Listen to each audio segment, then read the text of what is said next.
Today's episode of Socially Democratic is presented to you by Dunn Street. Dunn Street is a progressive campaign agency that specialises in campaigning and community organising.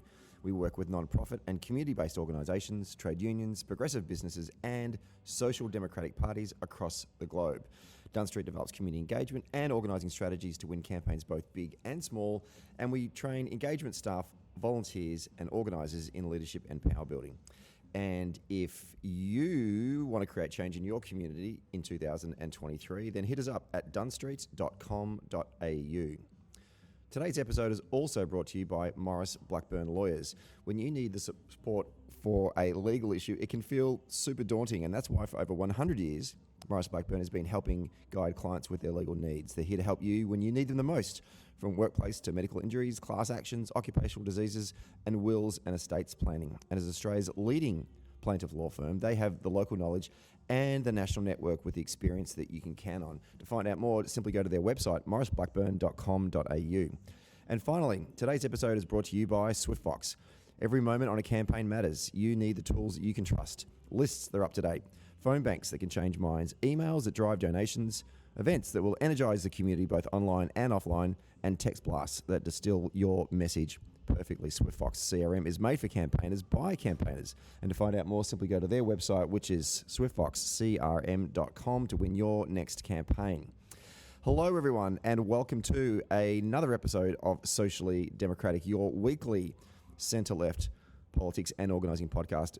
Out every Friday, but I must admit we are dropping this one a little bit late. We're over in the United States at the moment. Can you tell? Because we're recording this in the lobby of our hotel. Excuse the music in the background, but I hope you're enjoying these funky jives.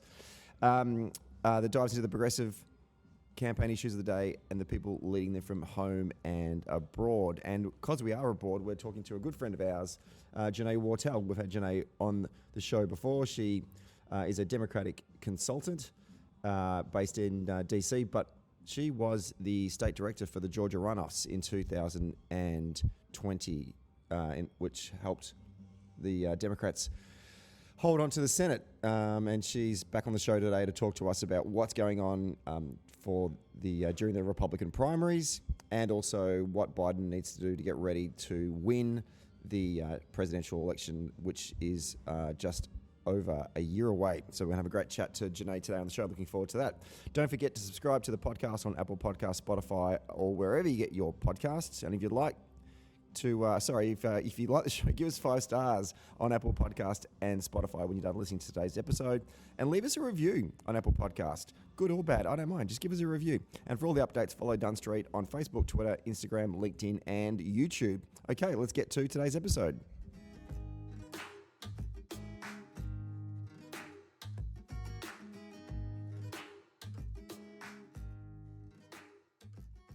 We are taping this one on a Monday afternoon in DuPont Circle, Washington, District of Columbia. And the jet lag's kicked in because I had to triple check what day it is. Even though we've been on the go all day today, it's felt like we've been here for a week, even though I only got in here yesterday. And today we're going to talk about US politics. And I've done many, as our loyal listeners will know, that we've had this person on many, many times, but we've never done an episode in the same room, I don't think. No, she is a Democratic consultant and a former worker of miracles in the state of Georgia. She's one more miracle away from being made a saint. Jonae Wartel, welcome back to Socially Democratic. It's great to be here. I got my wand out of the shop just for this episode, so the magic is back. Beautiful, good. This is also the most comfiest podcast I've ever had in my life. These are nice couches. They are. And that makes no sense to a medium that's just audio. But there you go. All right. What we want to talk about now, because it's been a while since we spoke, let's catch up on US politics, since we are in we are literally inside the Beltway. I want to start with the dirty, evil Republicans first, and then we'll talk about the good guys. Obviously, they're in the early embryonic stages of their primary. We had a debate the other day. The guy that's leading in the polls didn't show up. That's kind of weird. If you were the campaign manager for Trump, would you advise him not to go and debate? Well, what I'll say is that Trump is still the superstar of the party. He's still got the Republican brand and the Republican Party in a chokehold. And so him not showing up was really to me kind of immaterial, because he was still on the lips of pretty much every candidate that was on the stage, right? They were all trying to be one step in front of, one step behind, a little more moderate than Donald Trump, right? And in some cases even stepped right into a line right out of Trump's playbook. And so I think what we are seeing is even in his absence, right, his presence is felt. And so for folks like Ron DeSantis, for folks like Ramaswamy, for folks like Nikki Haley, they are going to have a really hard time, whether they're standing on the stage next to him or not, escaping his shadow, because he is essentially still the poster child for Republican politics in this country. I'm going to get it right out. I wonder why you bother having this Republican primary. Like, why bother? Right. Like, this voting base is not going to move. Like, these Trumpers are locked in. It doesn't matter what happens to this candidate. If you'd said 20 years ago to a political consultant that the lead candidate is going to get indicted 4 times on criminal charges, you would think, well, not only is his campaign over, that this person will disappear off the face of the earth, yet internally his polls go up. But this is crazy. This is batshit crazy. And if I'm the head of the Republican Party, I'd go, you know what, let's just not do this year. Let's just, Donald, you can have it, right? Take a year off. Yeah, and to the rest of the candidates, why are you running? The fact that you were all at the debate and the guy that's in the polls leading isn't even there, this is embarrassing for you. Yeah, I mean, I kind of feel like the Republican Party needs to take a year off and, like, go find itself, right? Like, maybe it needs to go backpack through Europe or something. I mean, truly, we see that, as I mentioned, Donald Trump still has a stranglehold on the Republican Party, but I feel like this entire primary process is just kind of a failed attempt for them to reclaim the brand, for them to reclaim the narrative, right? And so I think we were all hoping, maybe thinking, that going into this primary season, they would have kind of huddled together and say, like, how do we take out Donald Trump? But the reality of it is, in the months and weeks leading up to the official launch of the Republican primary, I mean, you saw the disarray with House Republicans under Kevin McCarthy. Like, they haven't done anything collectively to restore the confidence, anyone's confidence in the Republican Party, right? In fact, they've only made the brand worse, right? And when you see someone like Donald Trump, who has been indicted, right? Shout out to Fani Willis. I hope she's taking a sip of water wherever she is. When you see that candidate polling over 50%, right, despite not having stepped on a debate stage, this is unprecedented, right? And so I think you see that even though he's not stepping on a debate stage and he has a very unconventional candidacy in the moment, I think you still see that he's sending, emails. You still see that he's putting out these videos that are celebrating and giving a pat on the back to obstructionist Georgia legislators who want to call this special session to get rid of Fani Willis. I mean, like, it's really the craziest that it can get, you know? And it might get crazier. And that's saying something. And that's really, we're living in fully unprecedented times, right? And so I feel like this whole primary process for the Republican Party is probably not panning out anywhere near the way that they thought it would. Well, I do want to go through some of the candidates in a moment, but if we can just stick with some of the broader topics first of all. The fact that as Trump keeps on getting indicted, the overall, and correct me if I'm wrong here, but I feel like the overall polls for the Republican Party are falling, but Trump's are going up. Yep. And so if you're a old Reagan Republican, if you're an old conservative Republican, if you're a moderate Republican, if you still exist out there, surely you're getting together and saying, we need to take this guy down. Where is the courage within the anyone but Trump group within this party? That's the $1 million question. And I think that, we look at the 2016 primary, right? The best indicator of future action is past action. And you saw that they let Donald Trump really creep into the lead. And then once he was in the lead in the first couple of primary races, it was over. Yeah. And so I think you're seeing that play out, but just a little earlier. Because if you think about it, when they really saw that he was the threat that he ended up being, and right before he clinched the nomination, they had an opportunity to consolidate.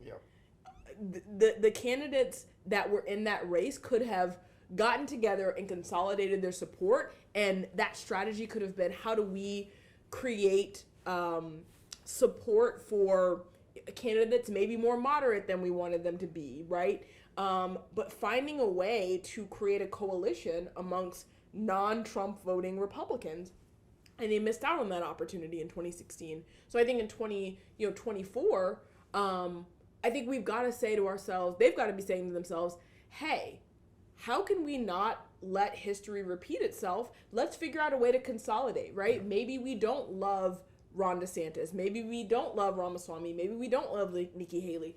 But what candidate could we hold our nose and consolidate around and figure out how to make that 2% poll here, that, less than 10% poll, that polling that Ron DeSantis is doing, how those percentages add up, right? And when I think we see that groundswell of them working to consolidate support around a candidate that could be a viable general election candidate, I think that's got to be the calculus here, right? But they don't seem to be interested in that, right? And they also don't seem to be making any attempt to do so. Let's go through some of the candidates, starting with Ron DeSantis, because even before we got to the debates, even before we kind of really got to the early parts of the primary, and to the Australian audiences, let's remind ourselves that there's no voting has even started. This starts in January next year. So long as this season, which is, for those who love politics, this is addictive.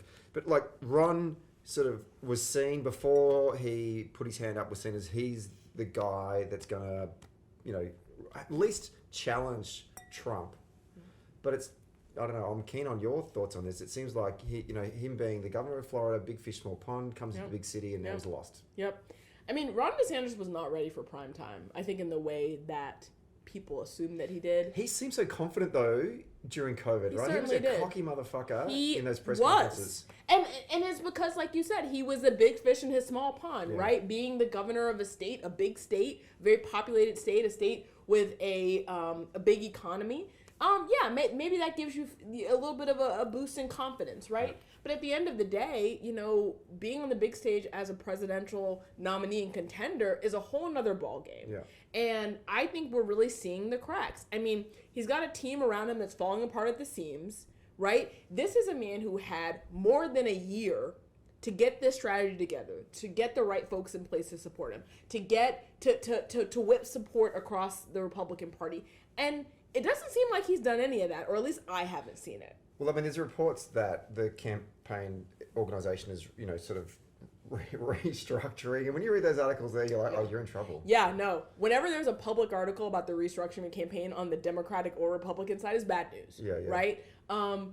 A year out that you're already having to there's barely even any structure in your restructuring, right? It's bad. And so I think what's happening with his campaign is like they just weren't ready. Maybe they spent too much time on their logo. I don't know, right? You got to understand, you got to think about what were the strategy conversations early on there, right? Because none of that seems to be playing out. I think it doesn't really hurt that it doesn't really help that DeSantis is not a naturally charismatic person. He's not a prolific speaker. He's not really a presence. So I think the Republican base is kind of like, what are we, like, is this our guy, right? Yeah. And so I think that's showing up in the polling numbers, frankly.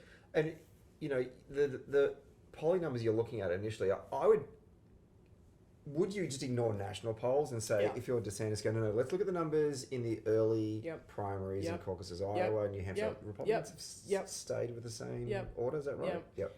I think so. Yeah. So those early numbers, but even those early numbers don't look great for DeSantis. Well, I mean, we know that primaries are all about momentum, right?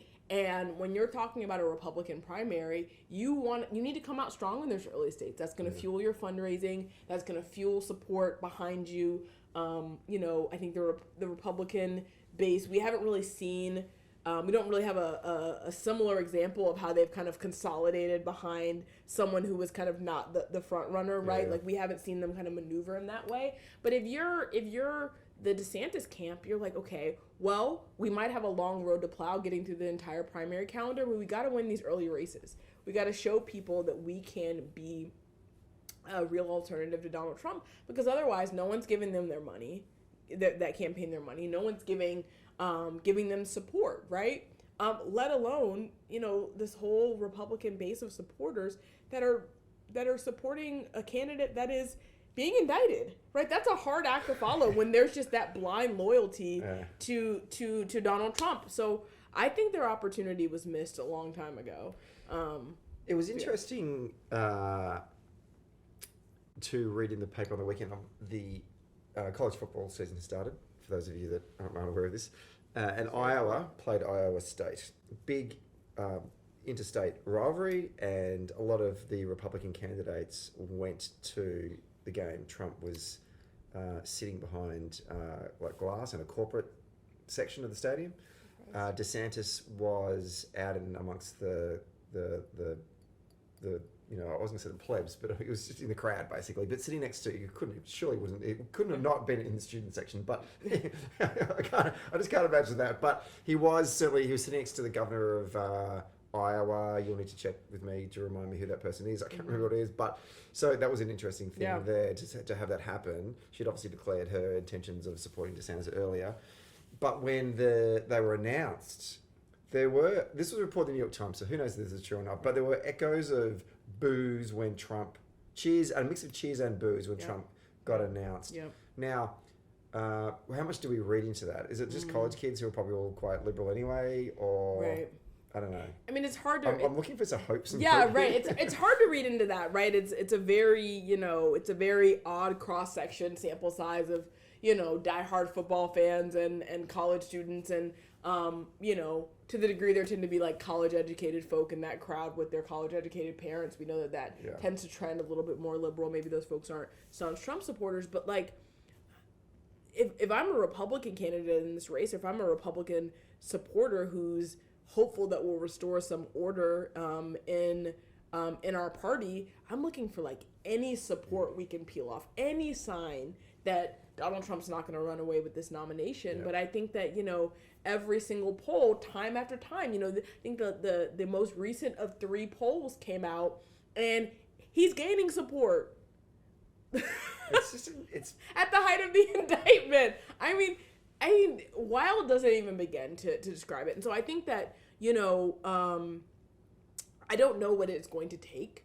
I don't know if there is a way to turn this car around. If you're the Republican Party, I think it may be careening toward a Trump nomination and another Trump-Biden matchup. So that's my best guess.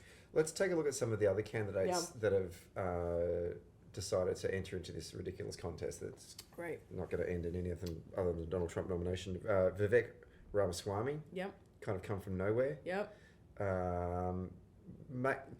Would you say that he was the most dominant of those that were on the stage at the Republican Definitely debate? One of the more charismatic folks. I think he's always been a wild card candidate in this race. I think some of his one-liners during the first Republican primary, some of Chris Christie's retorts were very funny, calling him Chat GPT. They were funny, but he got booed every time he spoke. I mean, you can imagine Chris Christie's been like practicing that all night in the mirror before he came out on stage. But he's definitely that wild card candidate. I think in some ways he was kind of the breath of fresh air that maybe folks wanted Nikki Haley as somebody who's been on the scene, but certainly maybe she was supposed to be the alternative to kind of that white male panel, right, of candidates. But I think people are fascinated and intrigued by him, I think, more than anything, right? I think it's like we've seen this story before. Someone who's, no political leadership experience comes in, tries to kind of spin everything on its head. So I don't think that catches, right? But then you look at the recent polling and he's doing better than Pence. He's doing better than Chris Christie. And so I think there's a novelty there more than anything. I mean, this is not a guy who's really had any real policies that I think anyone can really latch on to, but he's created some sound bites. He said some recently inflammatory things about that were racist in nature. And so I think he's taking a bit of a page out of the Trump playbook, right? And so he's trying to spin people up. I think it's all kind of to get a rise out of the party, get people giving him money, get people thinking maybe he's like Trump in a better skin, a better suit. But I think there's more novelty to it than anything. Yeah, I mean, watching him, so he said, to your point about the inflammatory stuff, I mean, he said some crazy stuff about 9/11. He said some crazy stuff about COVID. Yes. There's probably some other stuff in there around race, and it's just to bait the Republican base, right? I think so. I think what... Unlike young Trump. Yeah. Well, I mean, I think what we have to do is continue calling these things out, right? I think we know that words especially from what we learned from Donald Trump during his presidency and also during his campaign last time, is that, words can incite political violence. And so I think when people are saying, oh, it's just talk, he's just saying things to get a headline, to raise some money. I think we got to be really mindful that there are people who don't see it that way, right? And we're still in a culture of political violence, to be frank. And so, anybody who's like, oh, don't pay that guy any attention. The 15 seconds that someone's watching that could incite violence, I think we got to be really careful about how we normalize that sort of thing. But I think that, this is a guy who sees an opportunity, right? I think opportunistic at best is how I would describe his candidacy, but he's definitely, I think, just trying to follow the lead of Donald Trump, because I don't think anyone in the Republican Party has the courage to do anything but. I mean, just to your point, that today the Dunn Street delegation, we did a tour of the Capitol, and it's remarkable the comparison from when the first mission came in 2019 to today, because of a Capitol tour that kind of got out of hand on January 6th. Just this is the halls of democracy, and this is for many of us around the world, this is the home of democracy, and just seeing the level of security now. The amount of police on site, the barricades in certain parts if you walk around the buildings, which is it is a beautiful building, but there's this still reminder of what happened on that day. Right. And to your point, inciting violence can have serious consequences that you would, and I think for a lot of the Australian delegates that walked around today were like, that was a crazy day. Like, we're kind of talking about it. We're like, because we all wake up 6, 7, 8 o'clock in the morning, and it's already happened 3 or 4 hours earlier. I can get on Twitter and go, I remember my partner saying to me, wake up, there's been a riot at the Capitol. And that was unbelievable. Like, I was like, no, bullshit. No way, right? And then you start looking at the pictures, and as you walk around today going, this was surreal. Yeah, it's surreal. And the fact that at a major national leadership debate for the future direction of this wonderful country, you've got these crackpots on stage who are supposed to be representatives of the centre-right party.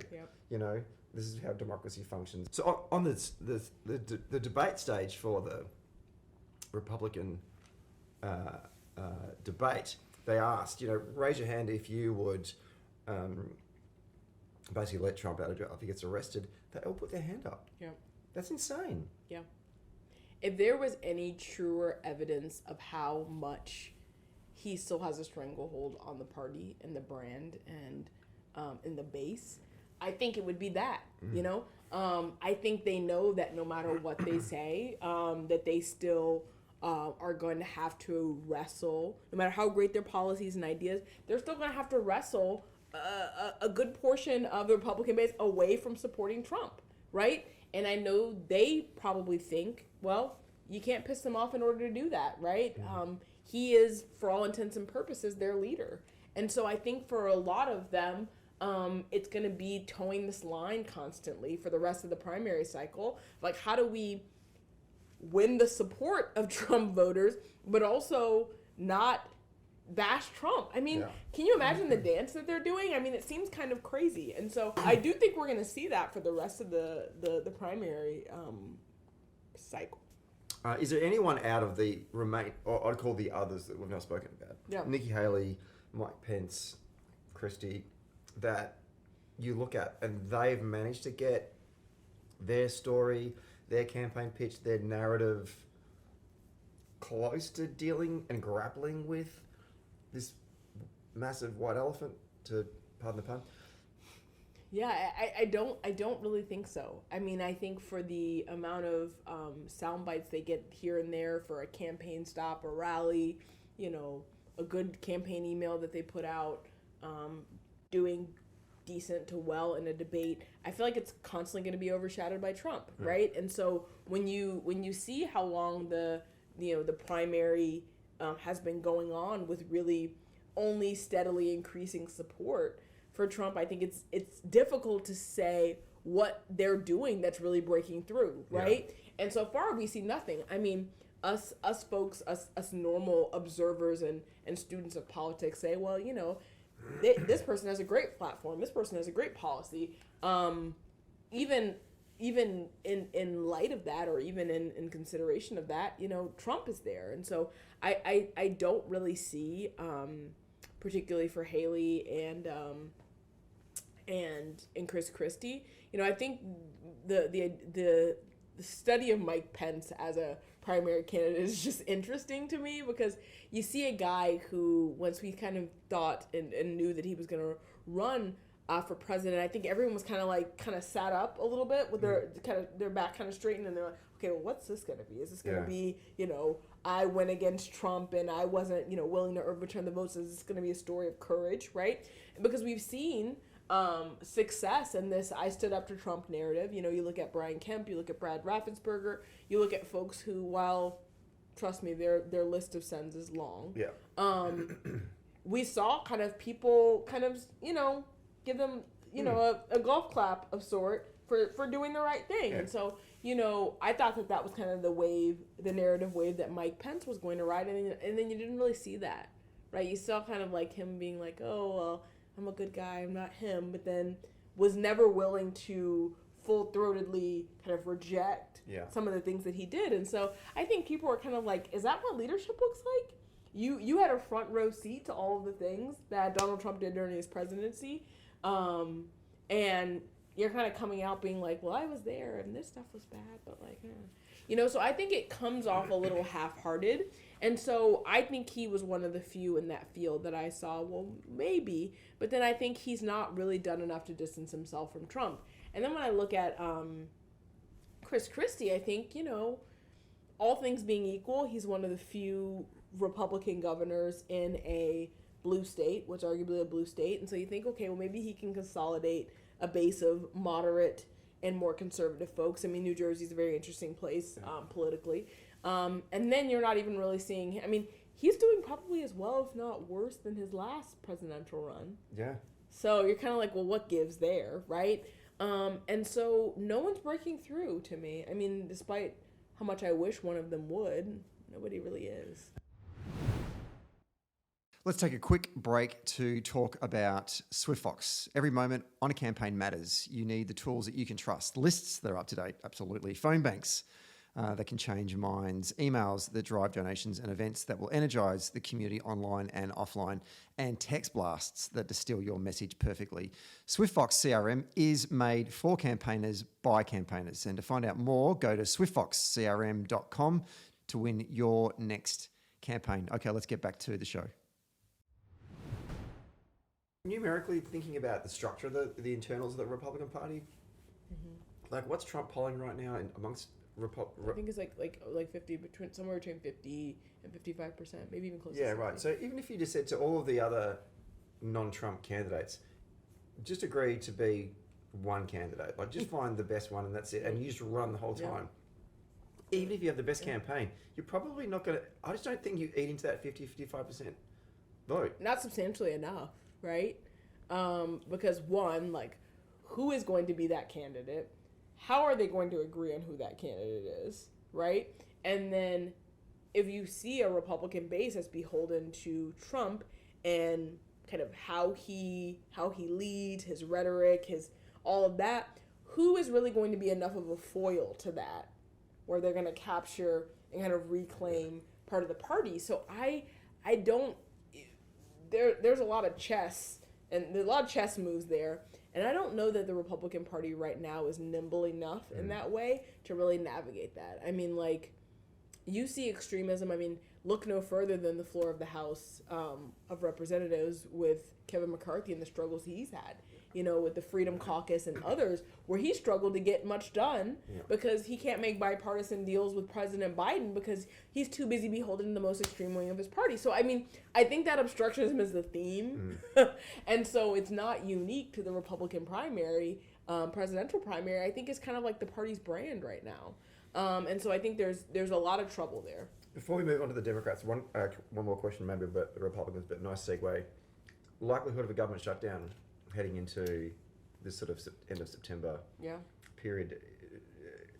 Well, it'll be interesting for us in the Australian delegation in DC this week, meeting with a whole bunch of folks from public policy groups, and they're going to be talking about, what does the actual government look like going forward.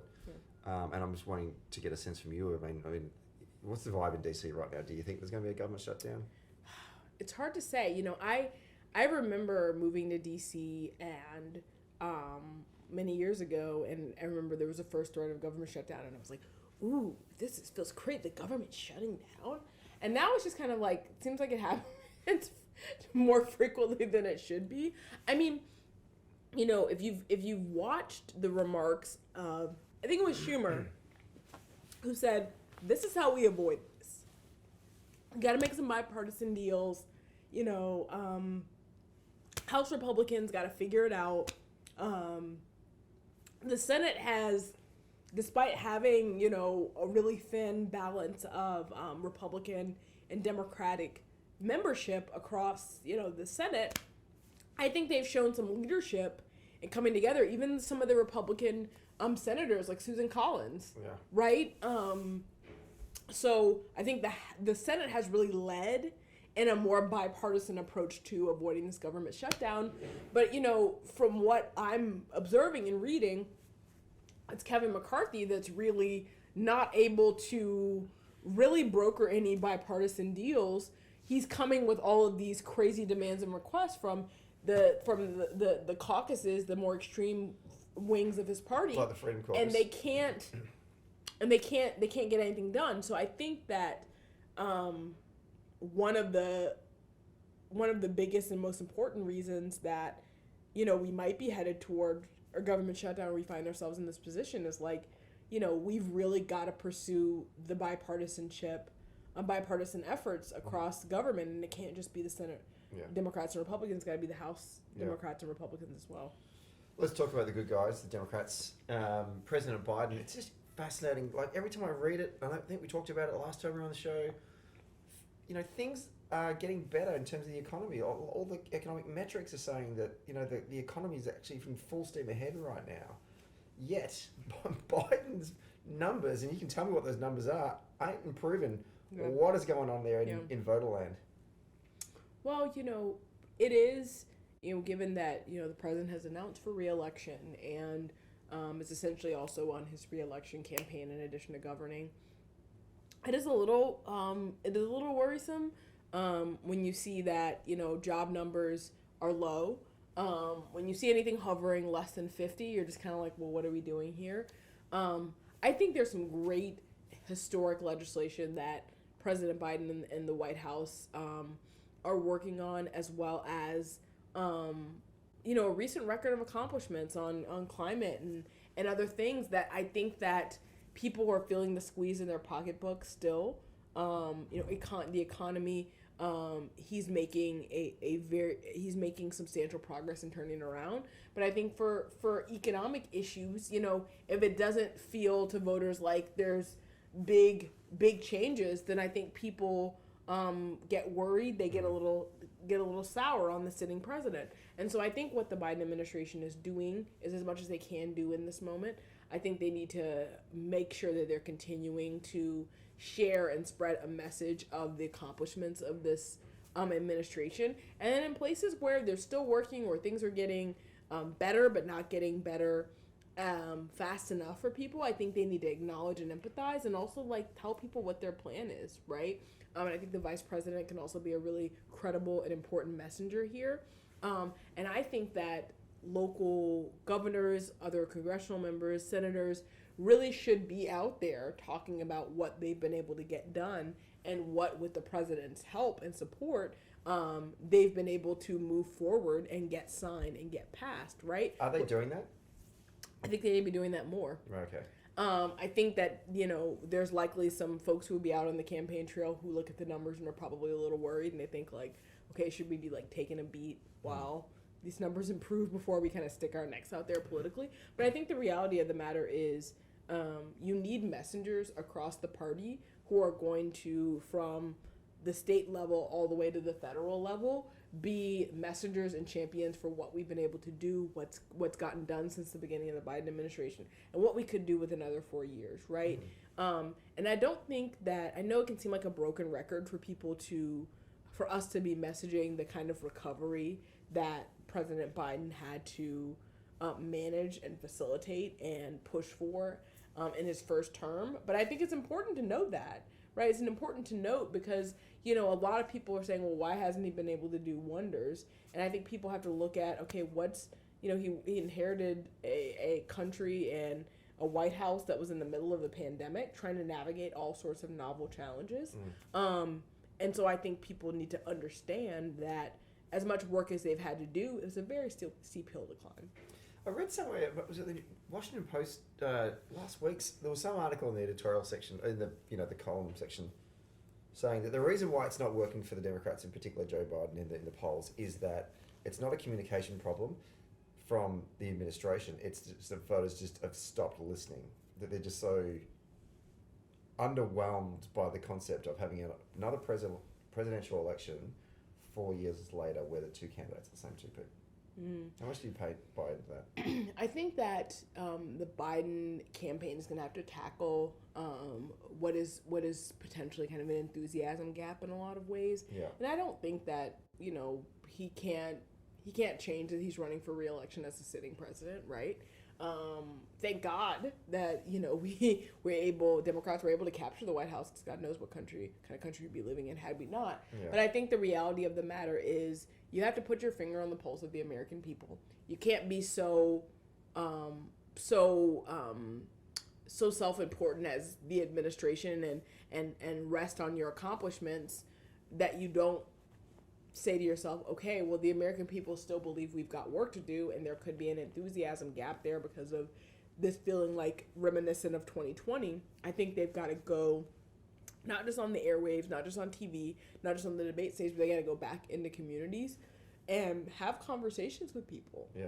Right? And I think that's where the essence and the magic of getting out and organizing again is going to be really important. I think in 2020 we had kind of a gap. We didn't do as much in-person organizing. Because of COVID? Because of COVID, but also, the benefit that we had there was Donald Trump was, he was not something that people were familiar with in the same way. Like they were coming out of 4 years of Trump, and they were really kind of feeling this sense of, okay, we don't like this guy. Everything that's happening in this country right now is a result of him. So there was this kind of hatred toward him that I think fueled a lot of people's turnout, right? And so I think that enthusiasm and that momentum in the base of the party really showed up big in the polls. And so I think you've got to fast forward. You don't have those same tailwinds that you have this year. And so I think that just means the administration needs to just work a bit harder to get their message out. They need to be really straight shooting with their message, right? It's not time to make anything super intellectual and academic. Like, we need to speak directly to the American people where they are and where they're hurting. Draw clear contrast about what a second Biden administration would be versus a second Trump administration, and win votes again, right? This is not an election where there's a given, where there's a sworn enemy that people are just going to be scared of again, right? Trump has become very normalized in the mainstream. Now we see him all the time. He's on the news every 30 seconds. We're saying his name. And so I think there's like a normalizing of like the presence of Donald Trump that I think in some ways can be demotivating for a base where when there was a certain imminent fear or threat of Trump, I think people were motivated in a different way. In certain states, in the midterms in 2022, after the overturning of Roe v. Wade, there was a lot of talk about, Roe v. Wade, or women's health was on the ballot. Yep. And I'm wondering what's on the ballot going into 2024 for the presidential by I mean, do people recognise that, you know, there's been strong job growth? I'm talking about in the suburbs and stuff, not in deep blue constituencies. Like, is jobs something that would be, people go, shit, I've got a good paying job now. And I'm worried that if Trump gets in, then that's going to go. I think that it's always going to be the economy, right? Every poll I've ever looked at, it's just economic issues, inflation. People always joke about the cost of eggs. It's a real thing. I eat a lot of eggs, and they're expensive. There are things that are universal across every cross section of any poll, which is economic issues, right? Young people entering the workforce, finding jobs, people being able to afford basic needs. So I think that's always going to be number one. I think where you're going to see some breakthrough, and I think we saw that in the 2022 midterms, was climate. And Biden's passed some historic legislation on climate, and I think some of the polling that came out of the midterm election shows that there were a lot of young people who were demanding action around climate and saw historic legislation being passed, especially around the midterm elections, and I think responded to that. The student loan debt piece, I know that's been a little bit of a complicated narrative around, the cancellation and then kind of how that all played out. But I think that's also going to be another piece of it. And so I think those are going to be two of the issues that I think people are going to be very motivated around. And I think if the Biden campaign can message to the American people, not perfection, not a 100%, we fixed everything. We used our magic wand. I could probably loan them my wand if they needed it. But, that's a precious wand you've got. It's a precious wand there. We use that only to flip Senates. It only has only has Senate flipping abilities. But if you can message not perfection but progress to the American people, I think that's got to be the message. That's the only message they've got, right? Yeah. And so I think that's going to be at least a short list of issues. And again, we know that reproductive health and reproductive justice were hot button issues in 2018. The Republicans should have won back the House they should have won back the House in larger numbers in 2022, but didn't because people were really pissed about reproductive health. I think that cuts across a very key set of voter demographics, right? You're talking about women, you're talking about low-income people, you're talking about a lot of different groups in the electorate. And we saw that was not a winning issue with Republicans in 2022. So I think that's also going to be probably a third issue I'd say that people are going to be very concerned about. So, last couple of questions. President Biden is not, it doesn't appear anyway that he's going to have a contested primary, that he's going to roll through this one. Yeah. I'm not going to talk about RFK, Junior. Let's not give that person any platform. But someone you and I have spoken about previously on the podcast, Brother Cornel West, is running a campaign, and I love the man. And I want to see him doing interviews. I agree with a lot of things he's saying, but I'm like going, what are you doing? Yeah. Someone I had a coffee with today were going, I'm a little bit worried about what impact he would have if he runs in the actual presidential. Yep. Tell me that you're not worried about that. Yeah, I don't know that there's cause to register fear. I mean, I think that the reality of it is, his candidacy will invite a higher level of conversation that perhaps we wouldn't be having without him in the race. I think one of the great things, if you think about the 2020 primary, when you had so many candidates in the race, and you had a lot of people who, were dissatisfied with the outcome. They felt like, we had a very diverse field of candidates. We had women, we had young people, we had people of color, why Joe Biden? We select the and then we ended up Joe Biden. I'll tell you all my hot takes on primaries at a later time.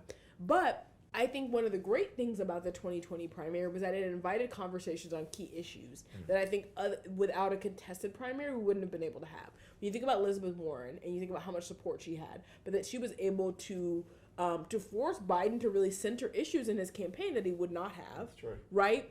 I think that might be the same thing here, right? Like, I don't have any delusion that, that it will change whether Biden becomes the ultimate nominee, but I think it's about forging those important questions, right? And I think one of the open questions is of his presidency is, has Joe Biden done enough for the voters of in the communities that helped get him elected, right? Yeah. And I think he's made some strides. I think some of it has been some gridlock in Congress over that. But I think when people talk about voting rights, when people think about, job growth, particularly in the Black community, when people think about that and they think about the fact that, Black voters, as they have for a long time, have been a huge part of the Republican base, I think people are like, okay, what questions... Democratic base, not the Republican base.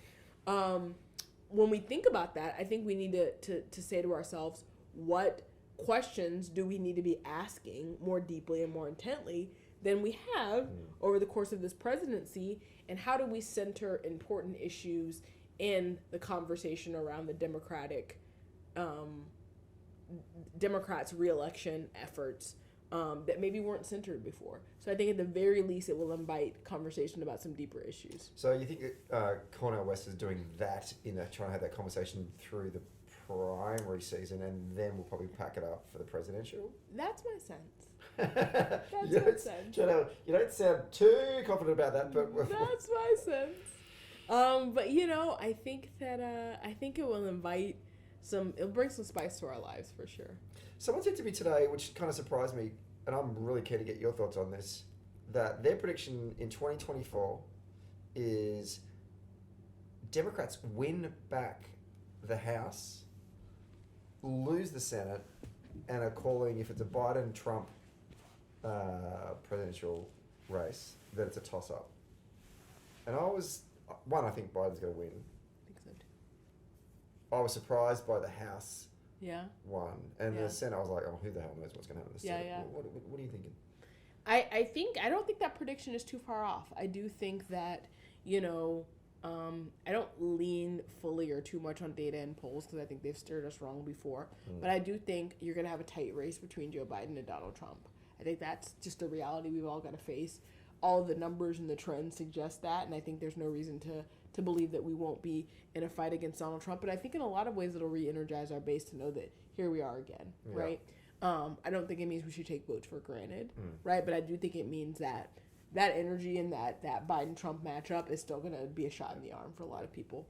And I think that on the Senate side, I think Democrats have always known we had a tough map there. I think that, some of the Democrats that are up are running in states where having a support from the moderate base is really, really important. But I also think there are politicians that know, leaders that know how to run in those states. Yeah. They understand the nuance. You think about Tester, he knows how to run in Montana, and he's got an incredible team there who knows how to run in that state. So I have a lot of confidence in his ability to thread the needle with Biden accomplishments and some of the issues that are important to the people of the state. So I think I have confidence in the strategies of those campaigns.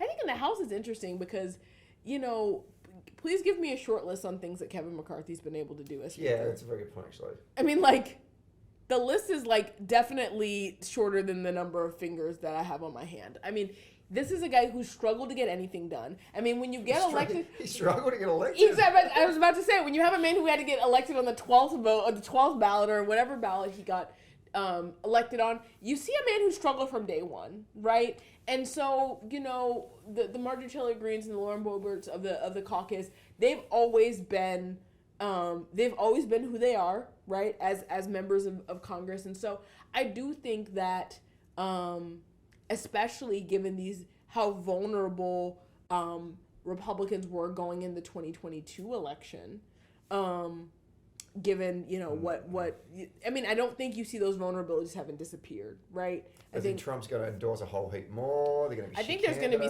some wild stuff happening in the primaries in those places, right? We all know that because there's so many more House districts. I think it's a much better look at the attitudes and sentiments of the American electorate at a more micro level. And so I do think that every single person on the ballot, whether you're a Democrat or Republican in the House, is going to need to fight for those votes, right? Because if you're a Democrat, you're going to need to run on. Biden's been able to do something, and as president, he's done some great and historic things. But that our work is not done, right? You're gonna have to make sure you're marrying Donald Trump as someone who would pull us backwards while also focusing on your district, right? So there's a dance that you got to do. You know, I don't envy the congressional campaign strategist, right, and the Senate campaign strategist and the work they have to do. But they're going to have to do a dance, right? And the Republicans will have to do the very same thing, right? They're going to have to prove that bringing Trump back to the White House would make sense because you know they're going to get hammered with questions about it. Yeah. How far away or close do they run to Trump? I mean, this is going to be an election cycle where we're going to see some shenanigans. And we'll all have a front row seat to it. Well, we will have a front row seat, and not only will we have a front row seat, we'll have you to guide us through that every step of the way. And I'm glad you've signed up for the next 30 podcasts we're going to do in the lead up to the November 2024 elections. Jonae Wartel, thank you so much for coming back on the show. It's wonderful to see you in the flesh. I know. What a treat. It's a pleasure to be here. Thank you for having me on. And we'll talk to you soon. Yes. Talk to you soon. Thanks for listening to Socially Democratic. Did you like the podcast? Hit the follow or subscribe button and be sure to leave a review on Apple Podcast or Podchaser. And to get all the latest on Socially Democratic, follow Dunn Street on Facebook, Instagram, Twitter, and LinkedIn. And we'll see you next Friday.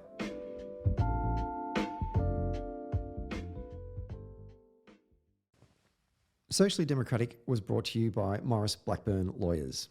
Maurice Blackburn Lawyers have spent more than a century paving the hard path to justice for everyday Australians. They've helped over 500,000 Australians turn their situation around, and they know how the system works. Their experience and skills means you'll get the best results possible. Find out more on their website, mauriceblackburn.com.au. Maurice Blackburn, experience you can count on. Socially Democratic was brought to you by SwiftFox. Every moment on a campaign matters. You need the tools that you can trust, lists that are up to date, phone banks that can change minds, emails that drive donations, events that will energise the community online and offline, and text blasts that distill your message perfectly. SwiftFox CRM is made for campaigners by campaigners. To find out more, go to swiftfoxcrm.com to win your next campaign.